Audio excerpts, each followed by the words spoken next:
Hello and welcome to the RVA Global Game Jam playlist. We're going to be playing games that were made in Richmond, Virginia just a couple weeks ago in January at a local game jam event that connects to a much larger global game jam where participants from all over the world are making games. I'm Nick and my brother Joe is here with me. Hello. And we have the privilege and honor of playing some of the games made that weekend and showing them to you guys. Where are we starting, Nick? We're going to start with Chiroptera right at the top here. All right. And in order to do that, I'm going to have to minimize that. Oh, now you're the inside process. Yeah, that's right. All right. So this, just to the guest speaker of this one was pretty sweet. This was one of the cooler things, and I got to go meet him, and it was awesome. Tom Fulp of Newgrounds.com, who is well known on the internet, basically as whoa, that's loud. Oh. Hang on, I'm losing so much health while I turn down the volume. All right, so that was okay. You're not very good at this game. Well, I had to die. Apparently, you can steal sonar when you're dead. Yeah. Yeah, this is death cries. It happens. That's sad. Tom is the founder of the very popular website Newgrounds.com, more popular right around like late 90s, early 2000s, I guess, or mid 2000s, I guess.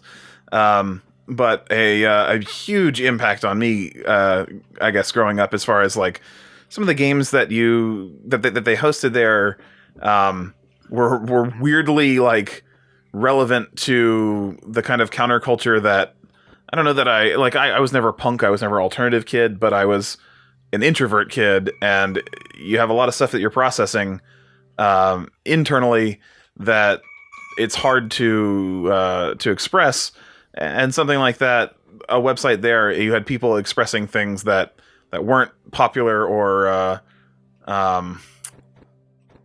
politically correct, I guess. Jesus, this is hard, guys.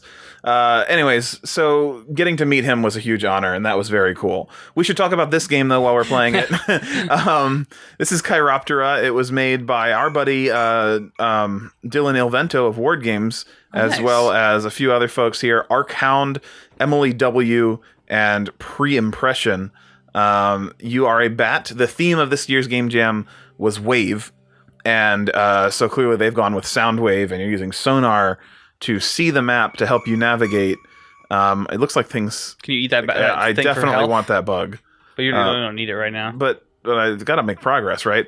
So these are game jam games. They were made in 48 hours. Oh, it got dark when I ate that bug. It didn't hurt me. It was a firefly? Oh, maybe it was, yeah. But the point is, unfortunately, because of life events, I was unable to attend the actual unveiling of the games where I got to hear the developers talk about what they've made. God, this is hard. That's just a dead end. You gotta go through that tunnel with the webbing. Well, I don't even know. Is the map the same every time? I think so. Okay, we'll find out. But I don't know how complete any of these games are. I know I tried to download all of them on the Game Jam site, and a few of them didn't seem playable. So we're gonna go through the ones we know are playable. Yeah. And but the point is, I don't know if there's anything more than just the mechanics at this point. Look, I don't know if that looks randomly generated, and but can you go through the web is the question. I guess we'll try. That's pretty good. I like that it changes your flight pattern. It definitely killed me to get that fire. Generated. Yeah. There's more bugs. Don't kill those. Just light. Just one. It hurts. It doesn't hurt. It does hurt you. You eat bugs. You're a bat. You're a bat. I guarantee you the intent was to eat them, whether or not they programmed it in. Okay, so I think we've explored this one, actually. It's a great mechanic. The idea is it's kind of like what was it, Rafflecopter or whatever, where you have to like keep tapping up to stay afloat. The animation on that bat, I absolutely love. I love the look of the bat. I love the animation on it. And the game concept is neat. Obviously, it needs some direction for where we're going, but that's because it's a game jam game, and it might not actually have anywhere to go just now. The bat reminds me of Stella Luna. It does, yeah. That's exactly what it looks like. It's a very friendly-looking cartoon bat. But yeah, I think this is it. I don't think there's any necessarily an objective. I think it's just kind of like float around for the moment. Good proof of concept. Anything else, Joe? No, man. You have said basically everything. I know. I'm rambling. All right. Next game. Next up on our list is I'm Fine. I love the art on the splash screen there. I like the color choice. Oh, yeah, the color choices are great. This whole game, I've played it a little bit. You basically have to try to find a flashing object in a labyrinthine type maze before some timer runs out, and it doesn't give you the timer, so you're just like in a frantic hurry of wondering where it might be. I really like the top-down perspective. I think it's cool for Unity to do it. It's obviously a little choppy there, but I imagine with some fine-tuning they could fix that. I like the color choices, like you said, too. Like, yellow isn't a color you see in a dungeon. I lost. So this room, it like locks you in, and they pull you towards the middle, and eventually it's just like done. So presumably if the item I was looking for was in that room, I don't know, but I might be. It crashes out when you die. Yeah. Well, that is the nature of being super stressed out. Yes. So we're gonna go through and try one more time just to kind of show it off. I really like it. I also there's a flashing think, object right there, Nick. Oh, yeah. Okay. I forgot. When next time it crashes, I will look to see who the people who were that worked on this, because I'm in full screen right now and can't. But I like the concept a lot. I think it's like very workable into a full game. It just, obviously the crashing when you die, it's just telling you that you're done playing. That may be an issue, but well, I mean, I don't know if that's intentional so much as just that's what happens. I know. I'm giving them a hard time for no reason. But really cool concept. I do. It reminds me of like an Atari game, like an ET or something like that, where you had to like explore. Or what's the one that had like the first Easter egg? I don't recall. You're like a dragon hunter, and you look like a duck, and you run around the map, and it's kind of the yellow plus the top-down view reminds me of that. What I do like, I like his little like hobble as he walks, like his little bouncing left and right. This guy's got some nice character to him. Yeah, he's a weird little monster. It's the description said something about being trapped with depression, which it's funny that I'm like really happy about playing this. Yeah, the yellow is very calming, but then this is what gets you. Oh, wow. That's cool. Oh, that was neat. All right, and here comes the crash. That's a cool game. It is a cool game. Let's go see who made it real quick. It was Alexa Riley Galen, who is a friend of ours. We've met at the Game Jams many times. Lutzpud and Sam Hebert. Classic Great Sam job, Hebert guys. right there. That's classic Sam Hebert. So this is Maiden Voyage. It's made by our friend Ruthie. You can tell her stylized pixel art is very present in the colors and such here. You have a little like paper boat, and you click it down a river by making ripples in the water. Oh, nice. And you bounce around and you make waves. I haven't played it long enough to know if there's an objective or if there's just this, like just the calm toy to play with sort of thing. Looks like we made it to the end. Level complete. Wow, that's a real sense of accomplishment there. Yeah. I do like the idea of pushing a paper boat along in a game. Like, I could actually see this on a lot of different scales. Like, I could see a game about a paper boat being made by that game company. Oh yeah. Like that seems conceptually very, very cute. Yeah. So Ruthie did this plus Jeffalot, Manel, yeah, and Psycho Billy the Kid. And there might be another name on there. We'll have to scroll down real quick and just check. Nope, that's it. That's everybody. We're going into some kind of walled-in area. You've broken the game. Well, okay. Apparently, don't click out of the game to check names on the group. Maybe press like spacebar or something. Let's try. Nope, that's just doing that. I think I've killed it. Broken it. However, I like the concept a lot. I think it's a lot of fun to play, and it's worth investigating if you're interested in boats. This is Roger's Big Day. I'm going to make Joe play, actually, because all you need is that space bar. That's the only thing you need. Oh. So here, I'll even hand that over. There we go. That's as much as it reaches, apparently. Oh, boy. That's not good at all, Nick. Okay. This is a terrible idea. I thought you were closer. We could just start from here. Would you like to restart this segment? Welcome to Roger's Big Day. Yeah. On Instant Replay Live. Thanks. I'm going to keep all that in. We're going to keep all this. You could space bar. Ooh. So, yeah, you are the crowd cheering on Roger, because it's his big day. Whoa. And I really love the way it looks.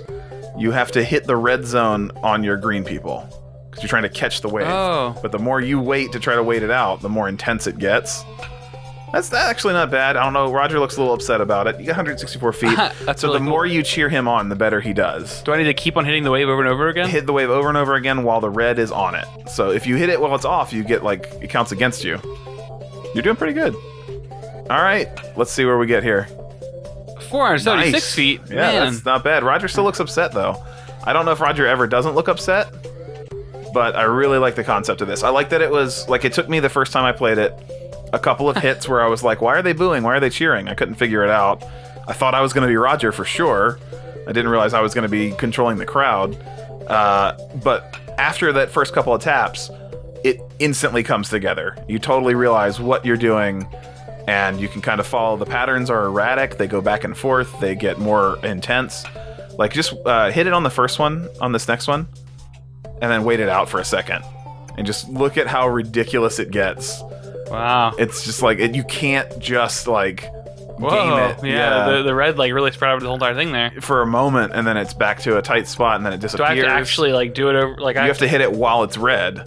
So I wonder if you hit it when it's at its most intense, if you'll actually get more. You did get some. You got a cheer on that one. Looks like it's also completely. Whoa! It had like a complete, like, the wave was at the same spot there. Whoa! What?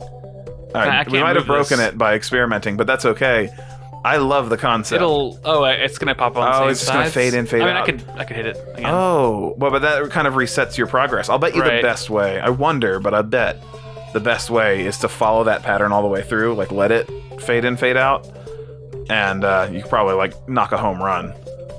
Because, see, Roger always looks upset. Foul ball. Okay. Very cool concept, though. I think people should play this one just to try it out. All the links for all these games, by the way, will be in the description. Well, one link for all the games, actually. There's one page that has all of the Richmond Game Jam games.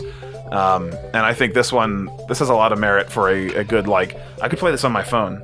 I could totally be into this. Yeah, that's neat. I mean, it's such a cool way of control. Like, it's like having a digital controller a little bit, but the controller is like a wave of raging crowd. Exactly. It's very different, and the uniqueness of it stands out to me. So this one was way to go. Who made that? Oh yeah, we should tell who made it. They were given all this praise. This was made by Bean Man. Buyers SDZ, Buyer SDZ, or Buyers DZ, maybe. Jillian Donahue, Lentz Marcel, Robin Proffer.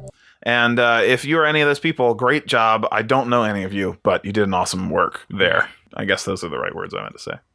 So this one is called Nile Depth. It's made in the Unreal Engine, I believe. And it was made by Ilya Linknin, Jimothy Sanchez, Kevin Mound. I love Jimothy. That's Link Waker 10 and Virginia Georgette. And every time we click to open it, it wants to fire up Steam's VR. So I wonder if it's capable of being played in VR. I'm not positive, but it's a first-person horror game. You see, it gets very dark very quickly. These depths are Nile. You use sonar to move around, but you can right-click to throw sonar balls. Wow, that's cool. Yeah, and you just try to kind of move through. As far as I can tell, I don't think there's any penalty for just using the fuck out of your sonar, and that might be the one area that it might breed some, I don't know, tension is the word, or something like that in a horror game. Okay, but I'm tense already. So that's cool. Good. Does it freeze them when there's light on them? Does it? Or maybe they get frozen if you, like, land on them with your balls. Land on them with your balls? Oh, she's okay. All right. Very abrupt. Oh, I love that's a good effect, though. This scene is like the creature is in the corners here. Yeah. I like that. That's very nice.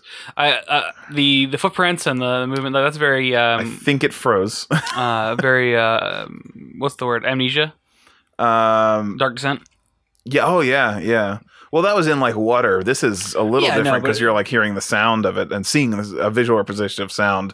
Yeah, no, but it's the same kind of, like, you can't see it, but you know they're coming kind of thing because you have evidence. Mm-hmm. It's a good effect. Yeah. I also love this, like, it just kind of brings back to, like, the 90s. It's like, very, textures and weirdness, and that thing's great there, whatever it's doing there. Yeah, I don't know. I can jump. I can't get to it. It's very high. Am I a child? You might be a child. Yeah. You're gonna die. Oh, don't say that. You gotta watch out for those monsters. Yeah, I'm looking. There he is.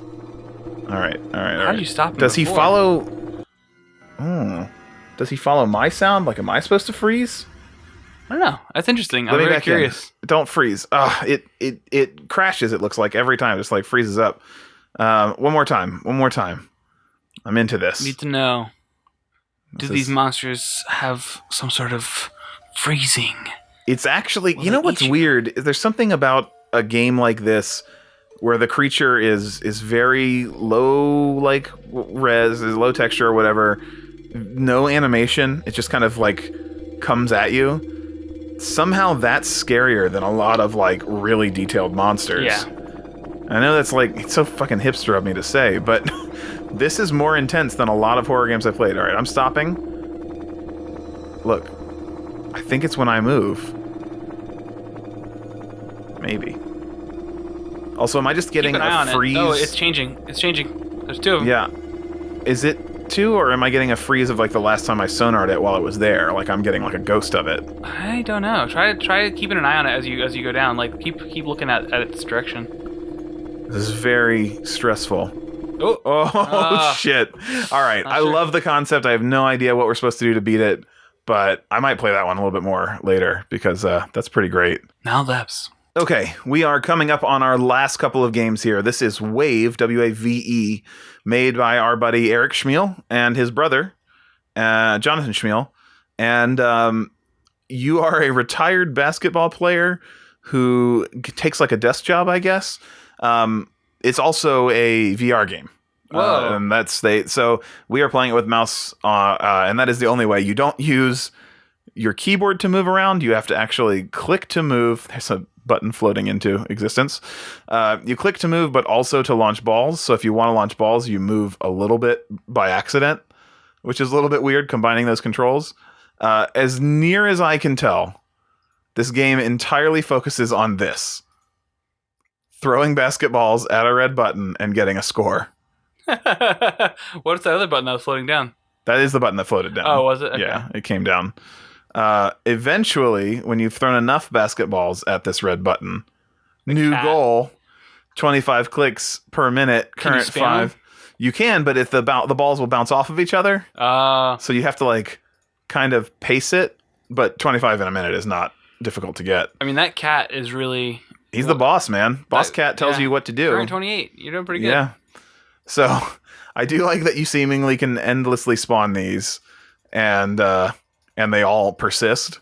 There's not like a ball limit, it seems like, or I if it is, they come out of your face. Yeah, you just barfing balls all over the place. Wow, that's a detailed TV in the back.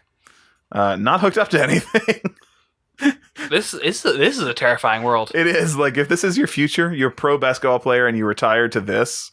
What if this is hell? What if this is what the afterlife is like? Yeah. And I don't understand the W.A.V.E. like name. That's an acronym now? It is. Like, it's got dots.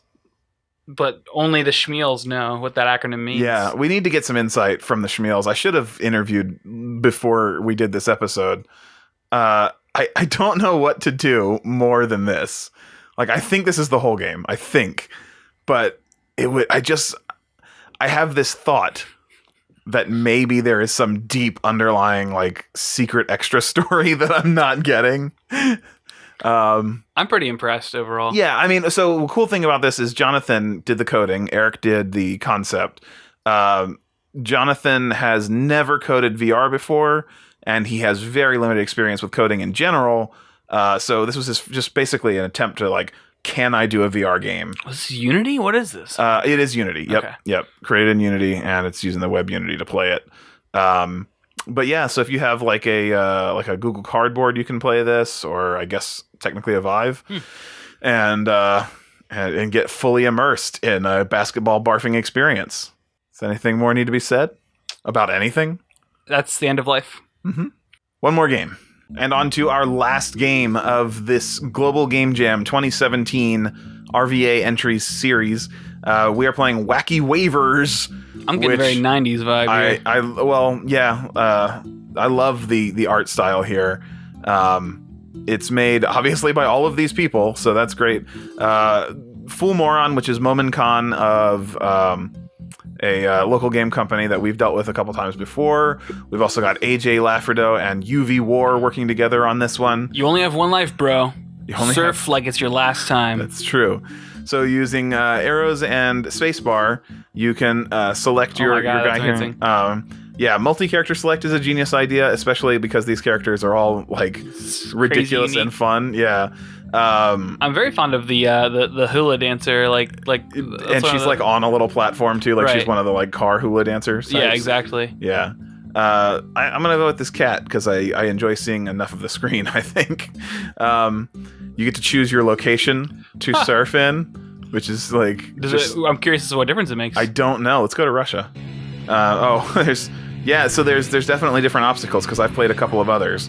So it seems to me like the goal is to hit your jump at the top of a wave, and then leap forward to the next one. If you fall behind at all like that. If you fail, you fall behind like that, and then if you'll eventually run off the screen. Oh my gosh! And there you go. Wipe out, bro. One of the things I wish they had. It says spacebar is a control. Let's go back. Oh shoot! What if you hold it down? Well maybe. Oh, yeah, maybe that does get you going forward a little bit. I wish spacebar would also let me restart and move forward for picking characters and stuff. What is that thing? It's a Hawaiian fish. So, like right here, I would love to spacebar to restart, but I can't. Let's pick a different character. Well, all those small things, it's easy to miss that kind of stuff in a game jam. But, oh yeah. It's the one thing like I would ask for if I had the option to ask. If I were given a chance, then it would be the thing. So you can actually angle your boat, your board. Your board. Yeah. Yes. Go on. Don't go to Hawaii again. Don't go to Russia again. Go to England. Surfing in England sounds great. Yeah. Oh my gosh. What is this? It does seem like you can angle, but you can slide down the waves. But see, if you do it wrong, you get a worse score. It almost seems like it wants you to land back. Like if you, let me do that one again. I'll show you what I'm meaning. If you land like this on the top of a wave, it actually propels you more. Oh, that's cool. Yeah. So you just gotta time it right. Yeah, that's all the whole game is. Yeah. Is avoiding obstacles and timing. And it seems like the obstacle. I love the color schemes, man. Like pink waves, crazy red buses, Big Ben over and over again for some reason. There's many Big Bens. Yes, there's a foreground Big Ben and a background Big Ben. Yeah, you gotta tilt it. Oh, now you gotta lift it. Oh, all right. Well, that was it. I'm glad I finally understood what was going on there. Yeah. But, the tilt and the timing is what matters. Really fun concept, great assets, very simple. I loved it though. Some solid parallax going on there. Yeah. So if you did a game and we didn't play it, there were a couple on here on the list that we, for whatever reason, we just could not figure out. I mean, one of them looked like you needed to download the source and actually package it, and we didn't have any way to do that. A couple others didn't look like there was a way to download them. If you've got something and you want to send it to us to play off episode, we will happily check out your games because we love seeing what the RVA Game Jams community has to do. And also, if you're a developer in RVA and you don't know about these game jams, you should definitely check the description because our buddies at RVA Game Jams are super, super helpful. They're amazingly cool people. We love Will and Lauren. We've had Will on the channel before. They are just the kind of people who are so passionate about this hobby or profession for some people. They want to bring everybody into it and they want to help everybody get into it. So if you're interested in game dev or if you are a game dev, you should definitely be linking up with them. We'll have links in the description to help that happen. Anything else you can think to say, Joe, at the end here? I love you all. What a positive message. Wow. Wow.